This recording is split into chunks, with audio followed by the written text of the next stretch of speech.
Ça s'inscrit pleinement dans la stratégie nationale et du cloud de l'État, la doctrine du cloud de l'État qui a été dictée il y a quelques mois, qui impose dans un environnement mondial où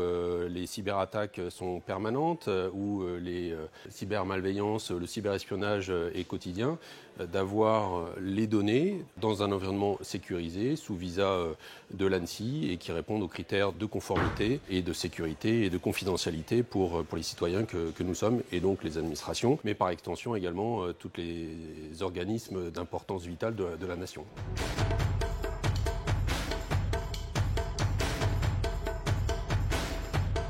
Le visa de sécurité SecNumCloud est une nouvelle définition d'éléments que l'on a depuis plusieurs années, mais là qui a été reformalisé, beaucoup plus complet, beaucoup plus intéressant pour nous à exploiter, puisque l'ANSSI a fait un énorme travail, et ça va nous permettre, en tant qu'éditeur de logiciels, d'apporter, de faire évoluer nos solutions pour répondre aux demandes de l'écosystème et à la sécurité, qui est absolument nécessaire dans ce contexte où le cloud a pris une dimension aujourd'hui qui est très importante.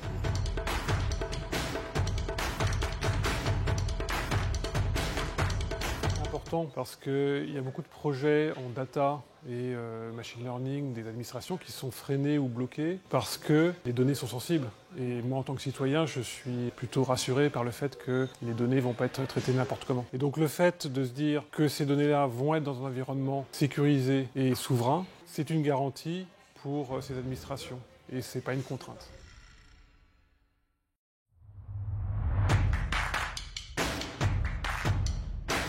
On a des grands comptes en fait, qui sont sur ce qu'on appelle aujourd'hui des infrastructures on-premise, qui sont ultra sécurisées, mais qui sont aussi très onéreuses, vieillissantes, dures à maintenir. Et le label SecNumCloud peut leur permettre en fait, d'être rassurés en fait, sur ce mot cloud en mettant quelque chose de très concret derrière, en mode bah oui, c'est un cloud, c'est cette espèce de nuage dont tout le monde parle, mais en réalité maintenant, en fait, je peux prendre un référentiel édité par l'ANSSI et je sais ce que c'est, je sais ce que ça représente et c'est fiable.